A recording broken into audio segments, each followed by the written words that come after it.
কাফন আমার আপন, কবর আমার ঘাটি, ওই কবরে যেতে হবে, রইবে না কেউ সাথী।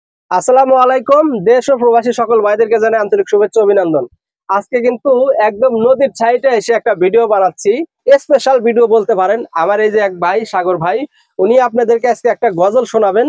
তো এই জন্যই তারে নিয়ে আসছি নদীর পাশে, যে গজলটা শোনাবেন। এইরকম একটা পরিবেশে যদি গজলটা বলে, তাহলে আমার কাছে মনে হয় খুব একটা ভালো লাগবে।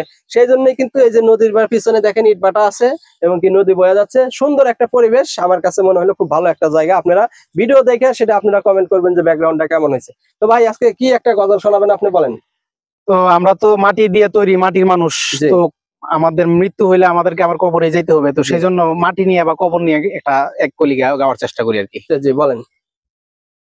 কাফন আমার আপন, কবর আমার ঘাটি, ওই কবরে যেতে হবে, রইবে না কেউ সাথী। ওই কবরে যেতে হবে, রইবে না কেউ সাথী। থাকতে হবে নিরালায়, একা একা বাসতলায়, থাকতে হবে নিরালায়, একা একা বাসতলায়। আধার ঘরে রবে শুধু তুমি, ওই কবরে যেতে হবে, রইবে না কেউ সাথী। ওই কবরে যেতে হবে, রইবে না কেউ সাথী।